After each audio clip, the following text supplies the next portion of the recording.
We're so glad you've joined us on the ERLC podcast to explore how the Bible addresses important cultural issues pertaining to life, religious liberty, marriage and family, and human dignity, and how we can walk in wisdom for God's glory and for the flourishing of our neighbors. If you're enjoying this podcast and find it helpful, please leave a review wherever you listen. This will help more people find and benefit from what we're learning together. We are grateful for the time you take to join us for these conversations.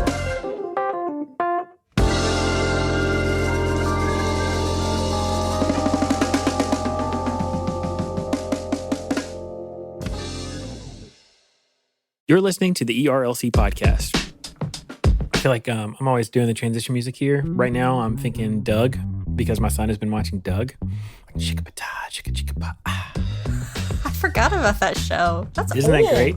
That was amazing, Josh. Well done. Thanks. Brent left us. Hello, and welcome back to this week's episode of the ERLC podcast, where every week we're talking about our work here at the ERLC and focusing on what Christians need to know about the things going on in the world. I'm Josh Wester, and with me in the virtual studio today are my three co-hosts. We'll start with you, Megan Smith. What's up? Hello there. Always a little shy. So here's your not shy co-host, Julie Masson. That's right. I am not shy, ever. Definitely glad to welcome Julie back from last week. I heard a lot of good feedback from her inside look at, or her different look at the ERLC content for the week, and we're going to do that again in just a few minutes. And also with us is your regular podcast host, Brent Leatherwood. Hola, amigos. Hope it's a great week for you. That was my shy voice.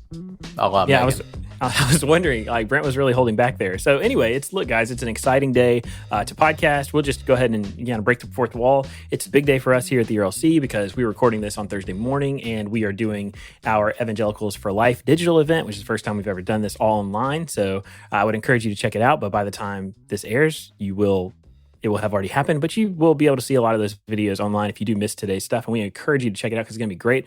We've got a lot of pro-life stuff going on across the organization, and that is really our heartbeat as a Christian and Southern Baptist organization. And people need to tune in because among other voices that they will hear today is podcast legend, Benjamin Watson. That's right. Remember that time he was a guest and I tried to juke him with, that trick question about quarterbacks, and he owned me? Yes, he totally owned you. He juked us out of our shoes. Yeah, I mean, I was left dead on the field as he totally passed by me and went to the end zone, which, that's what he was known for. Man. So it is going to be a great show today. We're really excited about it. And later in the show, we are going to interview Julie. We were going to do it last week, but, we were having so much fun and covered so much ground that we decided to just hold the interview for a week and do it later in today's show. So, Julie, you're up first so that you can get us started. Tell us how we're going to talk about, or tell us, your inside look at the ERLC this week. All right. Just like last week, I'm going to walk through some of the things our organization shared on social media. Last week, I started with Facebook. I'm going to do Twitter this week, just to change things up. Are you sure that's a good idea? Well, I think it is this week because we had some really positive engagement in the dumpster fire that I call Twitter. So this past week, we released our public policy agenda, and we're really thankful to see so many respond positively because, like I said, sometimes Twitter responses are not so great. Well, we released our 2021 public policy agenda, which highlights some of our core policy priorities, which we will advocate with cooperation of the Southern Baptist congregations. So Tim Labinas, the executive director of the Baptist Convention of Iowa, quote tweeted our initial tweet about the public policy agenda and said, "Thank you, Dr. Moore and ERLC staff. We are grateful for the good work you and the staff have accomplished in preparing this document and the justice, freedom, and mercy priorities that it describes." Tim Labinas is someone I know personally. He helped mentor my husband and I when we were first married because we were pursuing going overseas with the International Mission Board. So he and his wife played a huge, important role in our lives. They are who we talked to when we were overseas and helped debrief us. So I have a lot of respect for Tim. So it's really fun for me to see Tim praise the work of another SBC entity.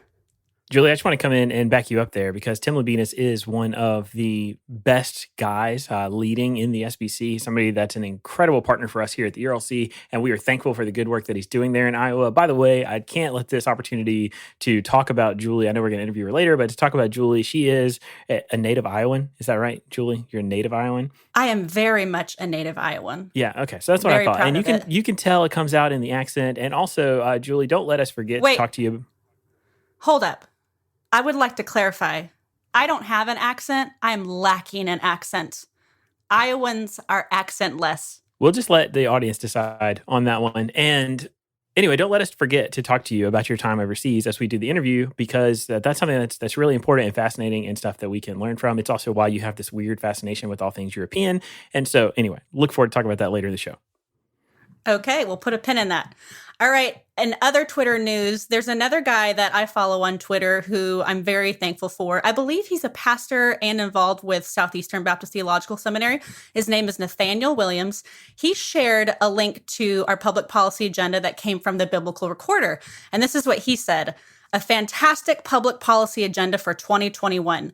And then he had check marks for each of these: opposing Equality Act, protecting Hyde Amendment, religious liberty, pro-life bills, foster and adoption care, refugees, a legislative solution to DACA.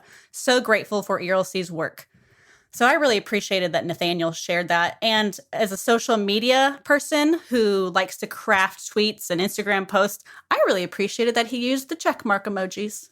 I thought it was easy for people to read. That's right. It was a very visually appealing tweet. A good presentation, if you will, on the Twitters.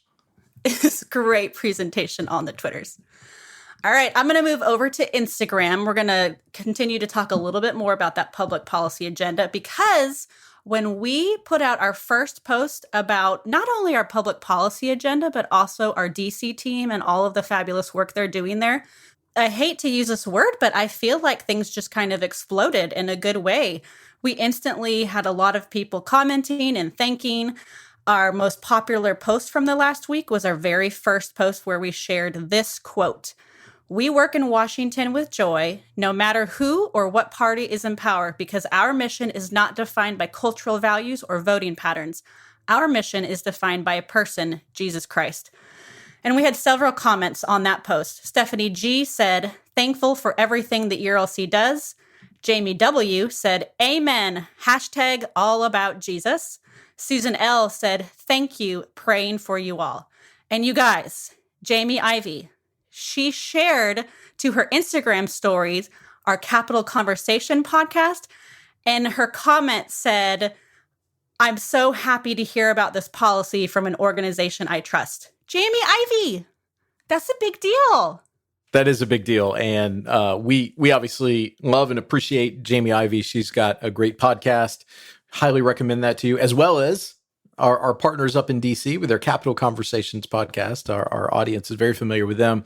And look, it doesn't surprise me that our public policy agenda really caught a lot of attention over the past week. It's a moment in culture that a lot of folks are paying attention to what is going on in Washington. We've got a new administration that is in the White House.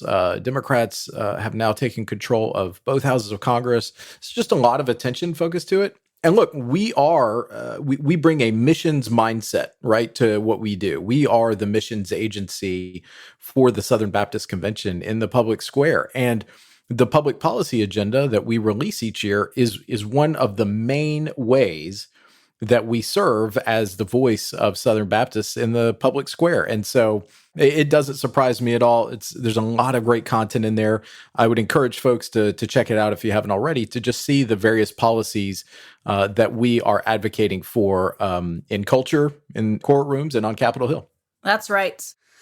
All right, lastly, we're going to move to Facebook, and we're going to dovetail a little bit from our public policy agenda, although we did share that on Facebook as well. So we shared a post that was actually written by Josh Wester.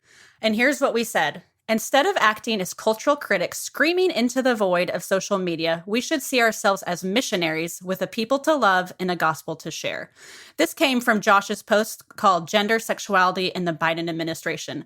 We actually shared it twice on Facebook this past week because it was a topic that we had people writing us. We even had someone on Twitter direct message us and ask about it and ask if we had spoken about this. And members of our team were able to help me get this woman some really helpful resources from the ERLC. But this was a really interesting piece. And Josh, I would love to hear you comment a little bit about why we wrote it, why it was important to share during this time. Yeah, thanks, Julie, for that. This is a really important topic because it is one where Christians have both deep convictions and we also want to display like deep sensitivity, because anytime that we're dealing with issues of sexuality, we are oftentimes talking about issues related to brokenness and where sin manifests itself in ways that are deeply personal. And so with the Biden administration, they came out and had a number of things happen related to gender and sexuality. And I felt like it was important for us to address that. Like you said, we at the ERLC had a ton of questions and comments incoming, and I understand it. I mean, for a lot of Christians, they're watching the world change around them. They're watching the culture take steps down the path of the sexual revolution that we know because we are Christians who embrace God's design for human sexuality and what it means to be male and female. We know where that ends. We know where that leads, and it is nowhere good. And so Christians are deeply unsettled by these things. And so as the Biden administration was really, in some sense, handing some victories over to proponents of the sexual revolution, I wanted to try to take the opportunity to help Christians think well about what this means and how to respond. And the truth is that we're Christians. We have the gospel, and we trust in a sovereign God. And so, rather than responding out of fear, we need to think of ourselves as missionaries who can respond in love. When people are lost in darkness, when they're struggling with brokenness or they're hurting, our response to them needs to be the hands and feet of Jesus to them, to come to them and to point them toward truth, and to be willing to walk alongside them through whatever they're going through in order to gain a hearing for the gospel and to show them how Christ can change their lives, no matter what they're going through. And so that was what this article was aimed at, was to help us look away from fear and to have both confidence in Christ and the courage to speak truth. You know, you must have been talking to one of our commenters. Wes M. said, "We need to love those in the LGBT community and share the gospel with them while at the same time standing up for the faith and denouncing sin." Another post we shared on Facebook this week that also performed very well was an article from Christianity Today, which featured our very own Chelsea Sobolik. And here's what she said in that piece. "Christians should endeavor to be known as people who will stand in the gap for vulnerable people, loving them for the long term and committing to the flourishing of the people in our local neighborhoods. When we humbly serve in private and in the public square, our actions say something about who God is and what he cares about." And it really resonated with our audience because our audience cares a lot about the topic or the issue of abortion, as they should. And so here's what Terry Kay said. "Churches need to be talking about it, offering support programs for those who have suffered from an abortion experience, and regularly support pregnancy centers. Offer classes to help mothers become certified foster parents. Talk about the beauty of adoption. Let's talk about practical solutions." Well, I'm hoping Terry will attend. Again, we're recording this on a Thursday, but by the time this airs, I hope Terry would have attended our Evangelicals for Life event this week, because I think she would have really enjoyed learning more about how churches and individuals can be active to stand for life in their own communities. So we're going to have more information about how you can watch the replay of Evangelicals for Life in the show notes. But I think that this topic was so important this past week, and why we're talking about it as an organization, because there are a lot of people fearful about what happens now with the new administration in light of abortion. That's right, Julie. Our EFL event is always just packed full of practical steps and advice, people who are doing it day to day. And this year is the same. And we're really excited to start rolling out some of our work with Stand for Life and what's coming through some new things we're doing. So we're really excited about that. So make sure to check out the show notes for sure and what's coming with our life work.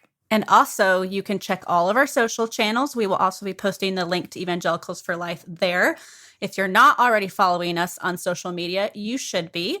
We are on Facebook at facebook.com/ERLC, twitter.com/ERLC, Instagram.com/ERLCSBC. So give us a follow. And Josh, that's your look at social media from the ERLC. Hey, thanks, Julie. And Brent, that brings us to the culture section for the week. So tell us what's going on. All right, Josh, Megan, and Julie. So let's start with this, probably the biggest news of the week that all of us have been affected by. Economic statistics that were released today showed that we are in the worst economy since World War II. So the Associated Press has this report. For 2020 as a whole, a year when the coronavirus inflicted the worst economic freeze since the end of World War II, the economy contracted 3.5% and clouded the outlook for the coming year. The economic damage followed the eruption of the pandemic 10 months ago and the deep recession it triggered, with tens of millions of Americans left jobless. Now, we should be clear. Over the last few months, we have certainly been in what probably most economists would call an uneven recovery, but the trajectory is certainly better than what it was this past spring. But that should give you a sense of just how deep of an economic hole we fell in once the coronavirus was around the country and multiple shutdowns occurred. I mean, we truly did hamper the economy, and folks have been feeling it across the country. I think that really does put it into perspective, Brent, just comparing it to post-World War II. And I don't know, it's hard for us to see right now that we would ever come out of it, still in the middle of it. It's encouraging sometimes to read a lot of people talk about post-Great Depression, the Roaring 20s, and what could come after such a Great Depression that we're in right now. But it certainly puts it in perspective of what we're facing in the economy. Yeah, I mean, I've still got friends who have lost their jobs at the outset of the pandemic or when things started to get bad that are still looking for full-time employment or trying to, figure out different career pathways as a result of the, economic turmoil that we've been facing. And so I know a lot of times if your life has just more or less been minorly inconvenienced by some of the realities of the pandemic, that it's easy to want to just move on from this. But it's important to remember that there are still a lot of people who are really struggling and suffering right now as a result of all of this. Well, and while we are on the news of the economy, there was, I don't know, how could we say, a big development that occurred in the middle of this week. I've called it the GameStop affair. So for those of y'all who might only vaguely remember that term, GameStop is usually a place that's found like in a strip shopping mall where you can go get all sorts of video games, videos, etc. It is usually considered, right? I think I'm being correct in this, Josh. It's not like the most successful company in the country, right? I mean, GameStop is functionally the surviving equivalent of Blockbuster. Like, it is just obsolete. There was a time, maybe, but it's obsolete now. Right. Okay. So, needless to say, it's been all over the news this week. So to try and help our audience understand what's going on here, I found a report from CBS News that I'm going to read from pretty extensively because it actually takes that to fully understand what's going on here. So, a meteoric rise in the share price of GameStop has trained the eyes of stock market watchers on a fast-growing Reddit discussion board called Wall Street Bets, where it appears that 20-somethings armed with cheap and easy stock trading apps like Robinhood, Moomoo, and TradeStation are targeting stocks to soar and hedge funds for takedowns. The drama has sent GameStop shares up nearly 2,000% in the past month. On Wednesday, the stock price of the troubled retailer of video games soared yet again, this time up more than $200 to surpass $350 a share. While GameStop shares have been a favorite of Wall Street Bets members, the money-losing company has been closing stores and been a target of hedge funds and so-called short sellers who wager that the shares of a particular company will fail. Wall Street Bets members appear to be widening their aim to focus on other companies that, much like GameStop, the rest of Wall Street has left for dead. Shares of former phone maker BlackBerry, LaCroix seltzer owner National Beverage, and troubled movie chain AMC have also soared after mentions on the Reddit board.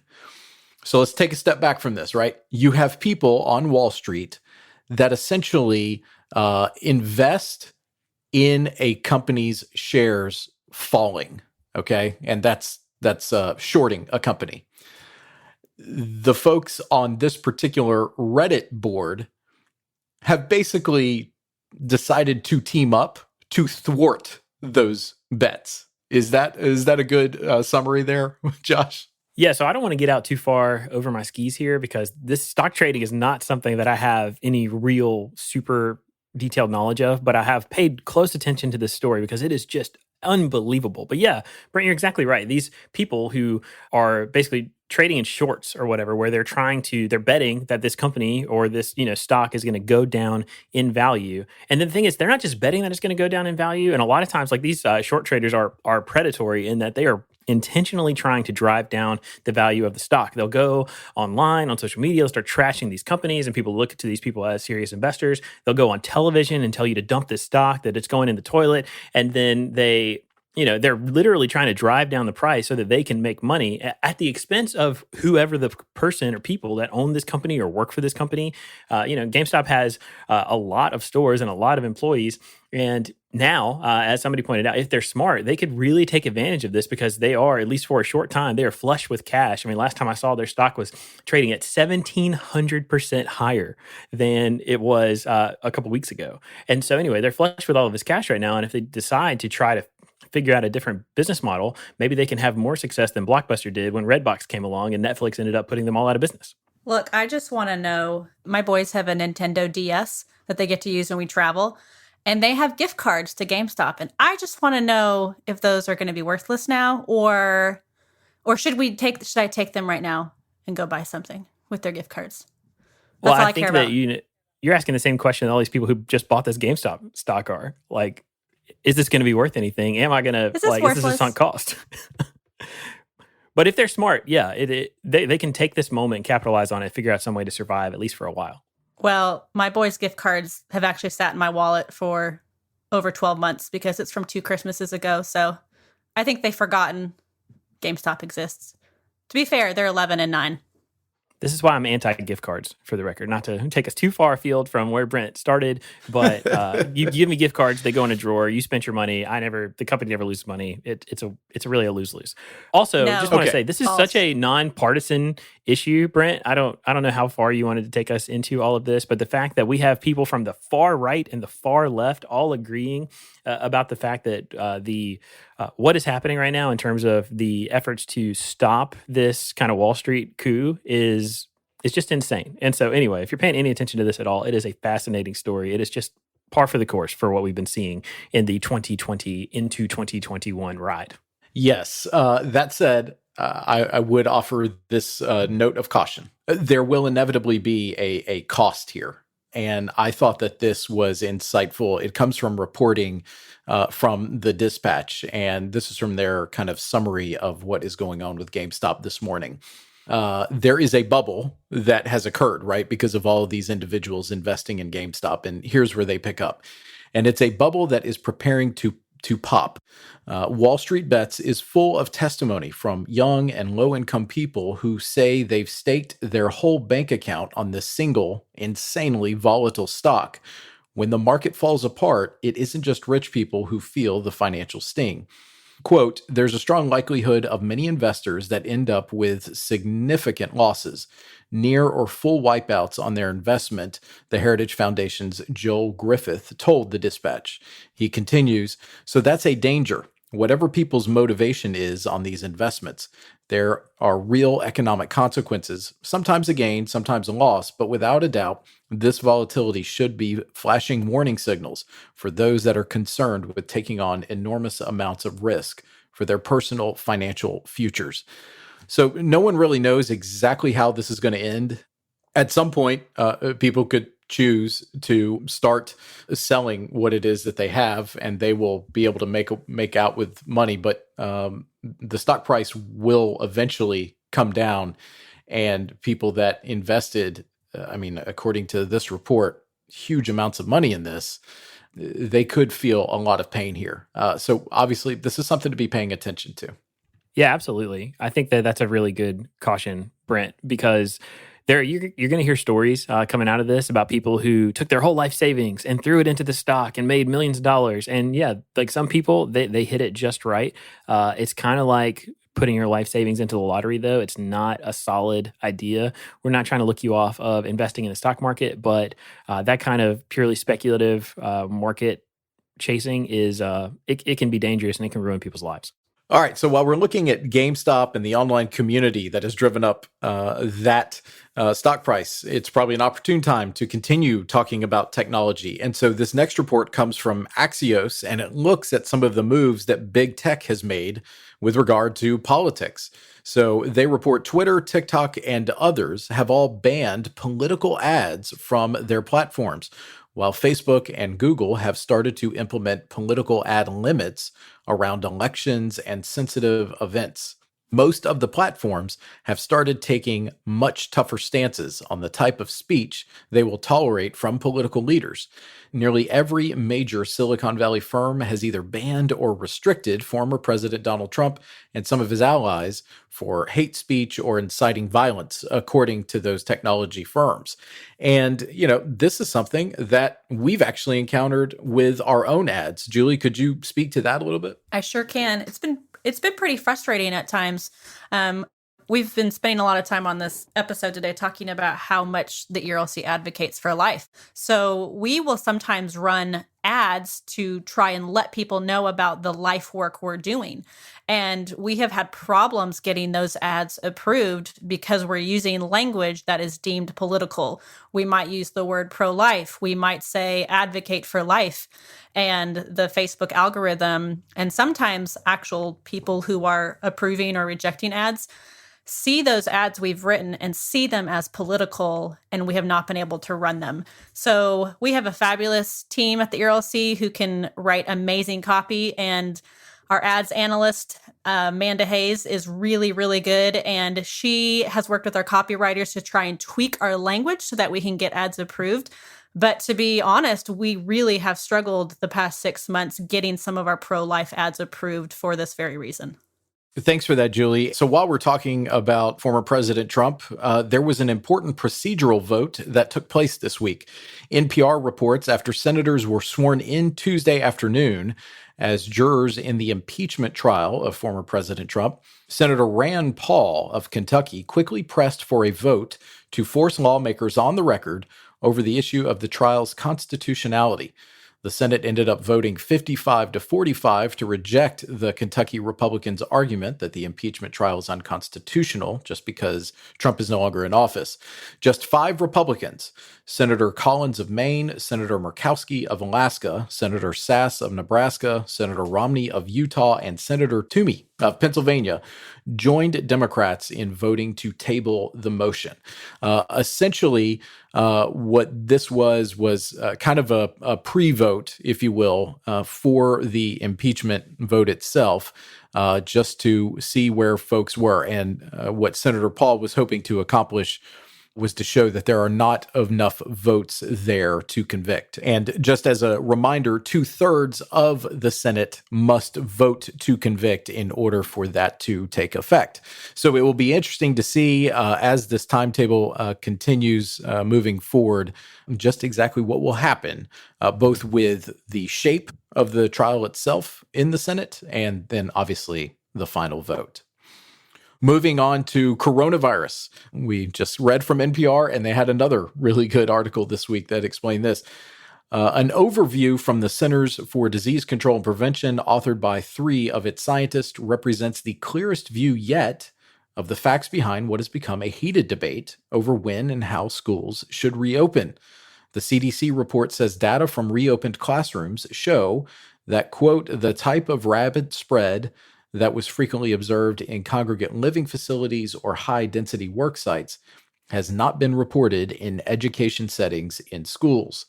Meanwhile, evidence mounts of social, emotional, and academic toll remote learning has taken on children, especially in already vulnerable low-income communities.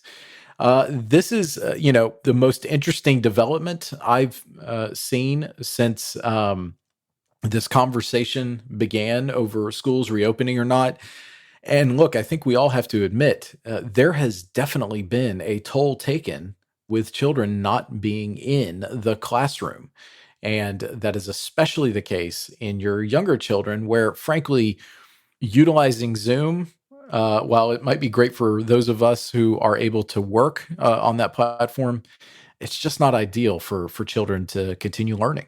I know that parents across the country have experienced profound frustration in trying to get their children back into their schools. And it's different in different parts of the country for sure. But it is one of those things that, to whatever degree is possible, it's something that has to happen. It is absolutely critical. And Brent, you said, I know basically adults can put up with Zoom. Man, I'm sick of Zoom. All of us are sick of Zoom. It's very, very tough to live in this kind of artificial social environment. And so for children, it's critical. And it's something that, as Christians, not to take a serious thing and turn it into a spiritual thing, it's something we should pray for. And Josh, you hate Zoom more than all of us. That's exactly right, correct? I just hate meetings, and that's exactly right. Thank you, Julie. Well, it bears mentioning that obviously both the previous administration and the new administration have said they want to prioritize reopening schools. And I believe the Biden administration has sent a request to the Hill for increased funding to ensure that schools can reopen. And that's part of what the CDC is saying here is like, man, so long as you can do social distancing and take the latest safety precautions, like there's no reason that schools shouldn't reopen. And so that is certainly something that we all should be praying for children to actually continue to grow in the classroom. All right, while we're on the topic of coronavirus, January was the deadliest month for the coronavirus here in the US. That's what CNN is reporting. And they continue, as of Tuesday, there have been more than 79,000 coronavirus fatalities, topping the previous record set in December of 2020 by more than 1,000, according to data from the Johns Hopkins University. So, as we often would say, and I'm going to channel my best co-host here, Lindsay Nicolay, on this, the coronavirus is serious. We should all be treating it accordingly because it's just astounding the number of lives that have been lost over the last 10 months since we've really started wrestling with coronavirus throughout the country. On that front as well, looking internationally, Israel is leading the way in vaccinations. That's what Axios is reporting. Israel has administered one vaccine dose to a remarkable 44% of its population, with the UAE at 26% coming in second, Secules at 19%, the UK at 10%, Bahrain at 8%, and the US at 7% following behind. And I thought this was incredibly encouraging. Early data from Israel suggests that almost no one who received both doses of the Pfizer vaccine has come down with a symptomatic case of COVID-19. So, this is just proving what those trials were showing, right? That you get both doses of the vaccine, you have some pretty good inoculation, right, from getting COVID-19. Did I use inoculation right? I don't think I did.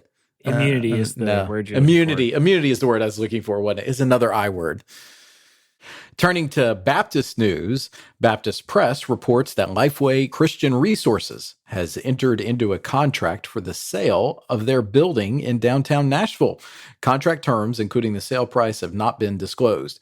Lifeway President and CEO Ben Mandrell said he is excited about Lifeway's future workplace and the prospects of settling into a new work environment.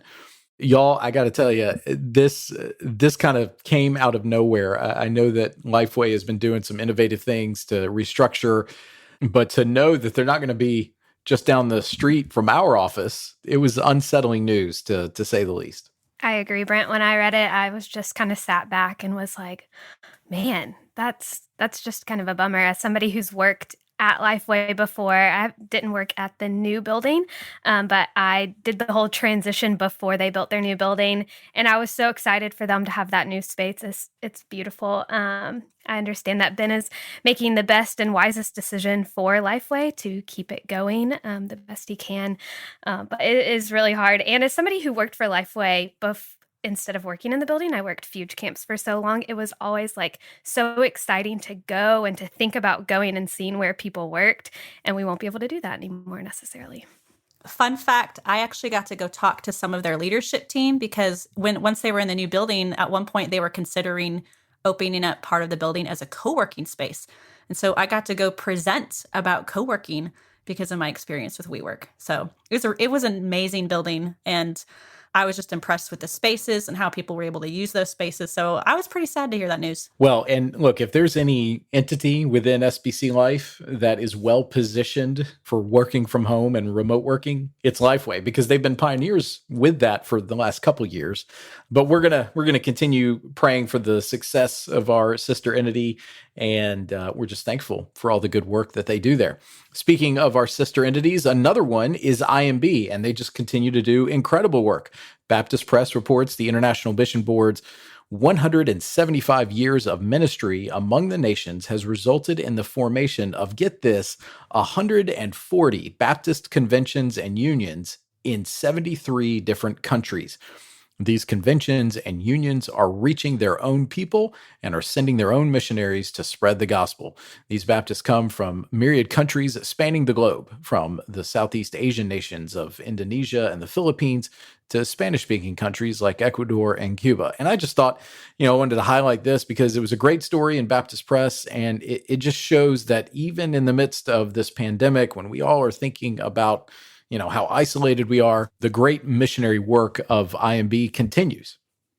As a past IMBer, I always love hearing updates about the IMB and what they are doing. So this is exciting. And as you were saying those about the different Baptist conventions, I believe I have been to one of the first Southern Baptist churches in Madrid, Spain.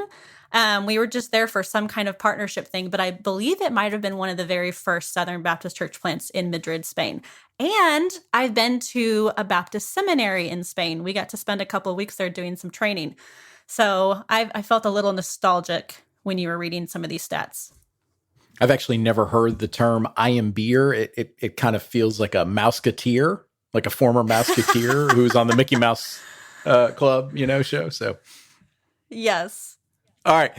Last story is kind of from the world of pop culture. So the Super Bowl is coming up soon, and Business Insider reports that for the first time in 37 years, Budweiser will not air a Super Bowl ad during the game. I always love seeing the big Clydesdale horses. Not going to get that this year, but it's for a good reason. They will instead donate funds to increase COVID-19 vaccine awareness. But they're not the only ones. The beer maker joins Coca-Cola, Audi, and others in opting to sit out the Super Bowl. So, at this point, I feel like it's just going to be a bunch of ads about trucks and pizzas, which honestly I'm okay with. Well, I am a little disappointed that some of these ads won't be running, because most years the highlight for me is the commercials. But this year, because I'm in Kansas City and I'm a Chiefs fan, I don't care what the commercials are because I'm going to be fully locked into the game. But I am disappointed, though, because it's nice to have a little break of fun in between the real game. That's right. And who are your Kansas City Chiefs playing, Julie? I don't even really want to talk about that. We can just not talk about, he who must not be named, who is taking yet another team to the Super Bowl. I just wanted you to say it so that way it'd give me a reason to bring up Dean and Sarah's name in Tallahassee, Florida. Great pastor there at City Church, who is probably the world's number one fanboy of Tom Brady. He is. Yeah. So, and he's already ragged on my airport. So actually the Tampa Bay Buccaneers ragged on the Kansas City airport, which Dean made sure I saw. I got to tell you, Julie, it's not just them. It's the whole, it's everyone who's ever flown in an airplane. I'm going to unfollow you both in real life. There you go.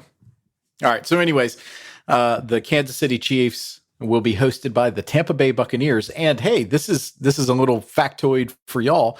The Tampa Bay Bucks being the home team, this will be the first time ever that the home team is actually playing on their home field in a Super Bowl. So take that for what it's worth. Happen? And then I just feel like that would happen to Tom Brady. That's true. And what's even more astounding, they decided to wear their road jerseys, even though they're the home team. I don't get it. I don't get it. Anyways, all right. Julie, Megan, Josh, that's your look at this week in culture. So this is a first because we've never interviewed someone who's been on the podcast before, but Julie's been with us for 2 weeks now while we are, all missing Lindsay, and she is at home with her child on all things baby duty and certainly not vacation. But anyway, that's a story for another time. Anyway, we're excited to spend a few minutes talking to Julie Masson. Julie has been a part of our team at the ERLC for several years now. She is a whiz at all things marketing, but honestly, her portfolio seems to be ever expanding. And so she's just someone that will be good. It'll be good for us to spend a few minutes talking to you so you can get to know her a little bit better and the work that she does. So Julie, first up, question we ask everyone, which is tell us a little bit about yourself and tell us one thing that God is teaching you right now in this season of your life. Oh, man. Well, we're still in the middle of a pandemic, and we just had a really rough January as a country. So I feel like I'm learning a lot. But the biggest thing that I think God has been teaching me now, but also probably over the past 2 years, is that what he wants from me is faithfulness. Because I definitely grew up in an era where if you're a Christian, you need to go do the most radical, biggest thing you can do for God. And I embraced that to its fullest, which we can talk about a little bit later. So for me, it meant, okay, God, what do I need to do? Do I need to go to Saudi Arabia and don a burqa and live there? And do I need to be persecuted for my faith? And then that's how you're going to be pleased with me, and I'm going to be considered holy by you. That's kind of how I used to think. And I'm 38 years old, so I think I've lived long enough now that I've realized, by the grace of God and through a really gospel-centered church, that God actually just wants me to be faithful. So that looks like probably a little bit less of a cooler life and not as much excitement as 21-year-old Julie would have thought. But look, last night, my husband and I were listening to music while we did a puzzle in front of the fire. And we were really content. And so I guess I'm learning to be content with being faithful with the very few things I have, which is my family, my job, being faithful at my church, and investing into others, which when I was young, I imagined I could invest into 50 different people. And I've realized I can't do that. God just wants me to be faithful with what he's given me. So the last couple of weeks, we've been getting to know some fun facts about Julie, and I love getting to know fun facts. And you have a lot of them. For example, you work in a she shed in your backyard. You love running. And a little known fact is that you're a closet crafter, for anybody listening. No. Julie loves crafting. That's news to me. I really don't. Just at Christmas time, I get a little crafty, and then I shut it down for the rest of the year. See, that's a closet crafter. So, like we mentioned earlier, one of your fun facts is that you and your husband served with the IMB in Spain for 2 years. And I think actually one of your kids was born in Spain, right? Yes, that's right. We went there with one, and we had one while we were there. Yeah, so tell us a little bit about what led you all there and what you did while you were in Spain. Sure. So, like I said, when I was in my early 20s in college, I was very much caught up in God's heart for the nations. And I think that was a good thing. I don't regret that at all. I remember going to a college ministry conference where we heard someone just talk about this idea that God doesn't bless you so that you're happy. God blesses you to bless others. Just looking at how God blessed the Israelites so that the Israelites would basically point everyone else to God's glory. And that was really eye-opening for me. And so I began to have this interest in wanting to serve God overseas. But that really stemmed from, I grew up in a university town. So my first best friends were from Egypt. I had a friend from Nepal. I had friends from around the world growing up. And then my parents were really involved with having international students into our homes.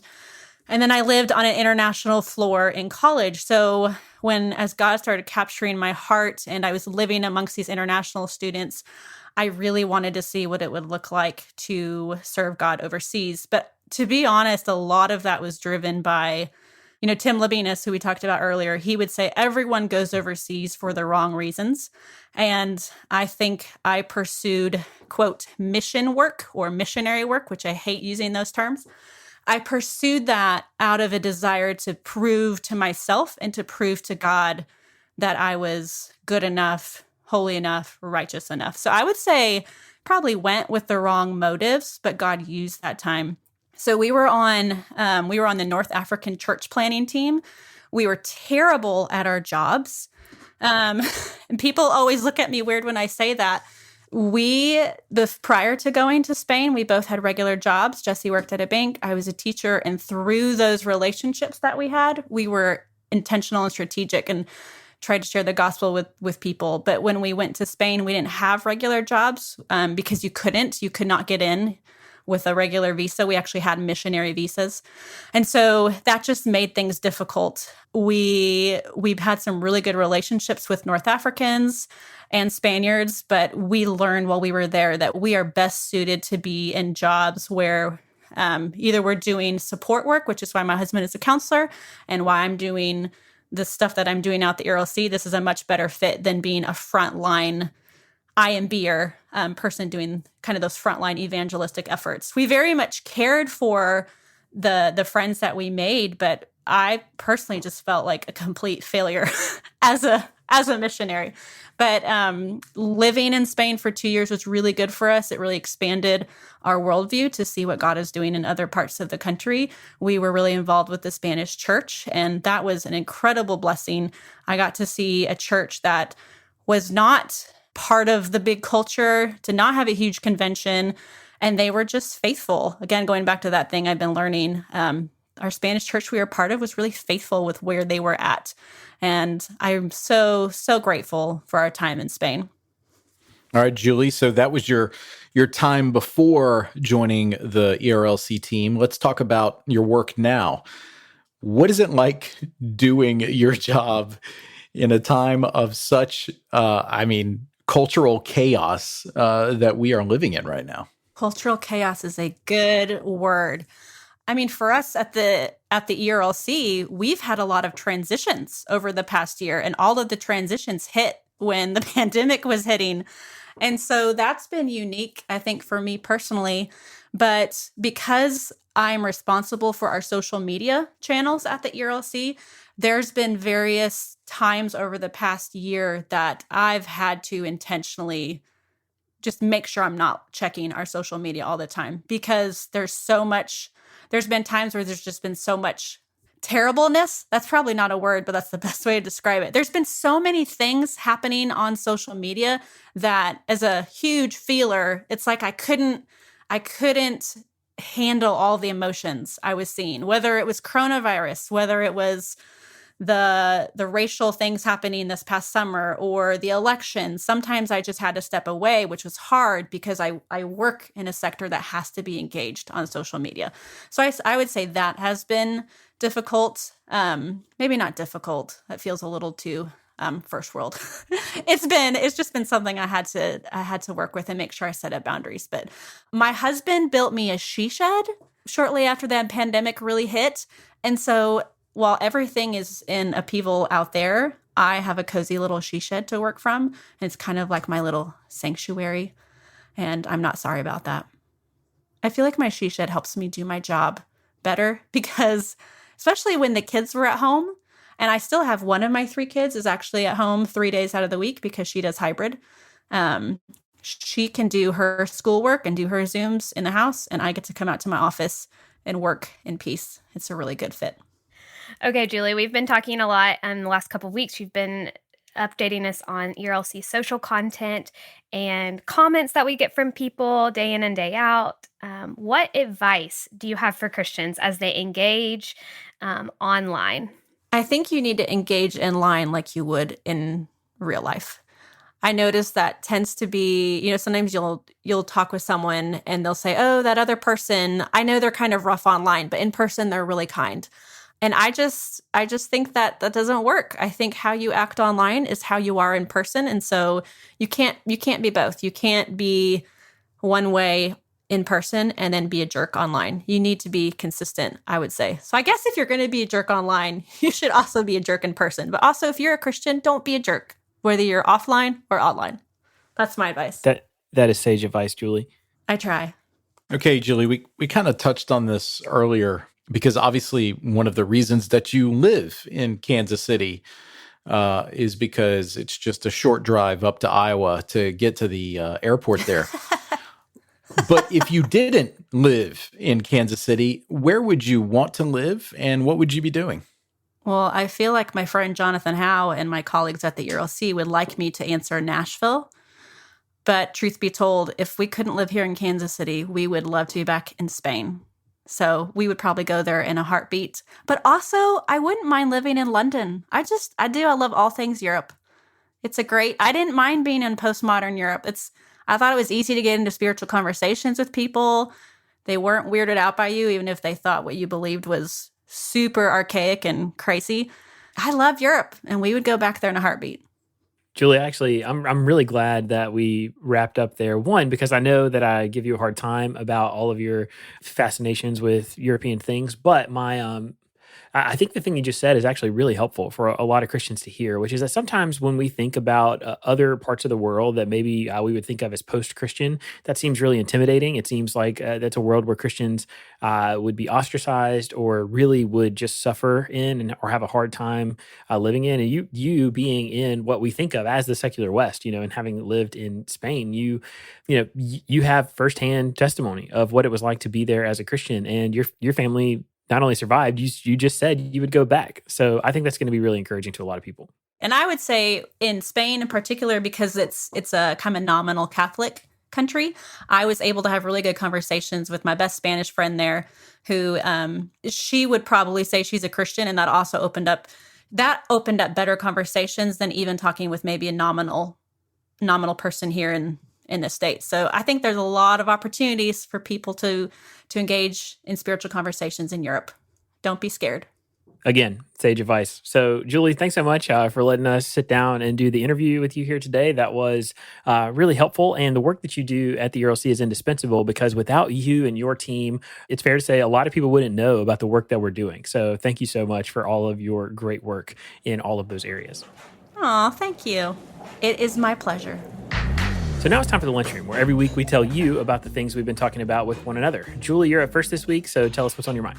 All right, I'm going to recommend another podcast. I know I did that last week. Not next week. I can't go into the future. Yes, sent herself into the future. I do have another podcast. If I get to come back next week, I've got another one.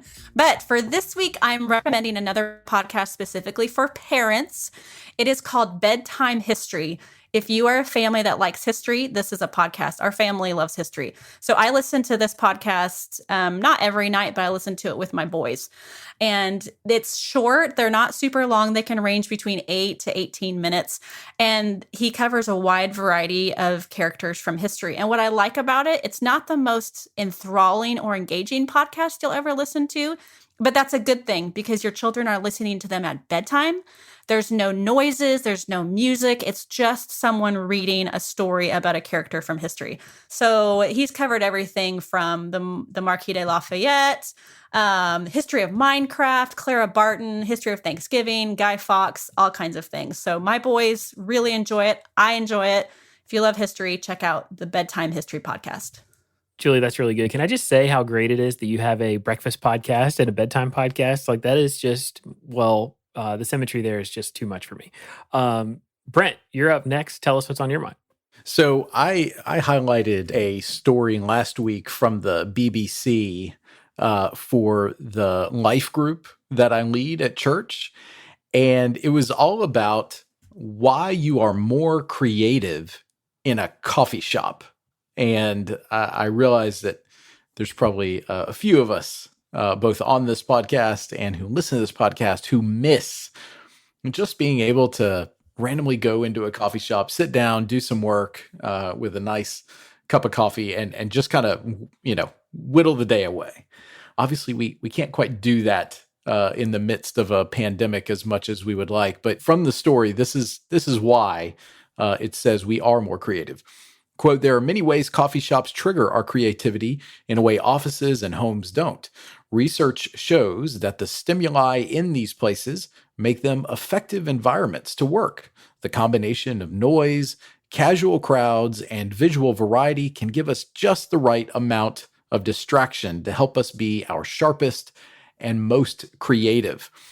So I was thinking about that, and I really do. I miss working in coffee shops. Well, during Christmas, I stumbled upon a YouTube channel that this person or individuals, I'm not really sure, has made, where it's just various scenes from like history.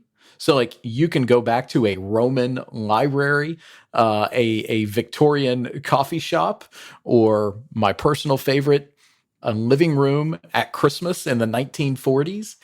And they've overlaid like some music or jazz, or some of them, it's just kind of like a crackling fireplace. But it kind of gives me those same kind of feels that I would get in a coffee shop.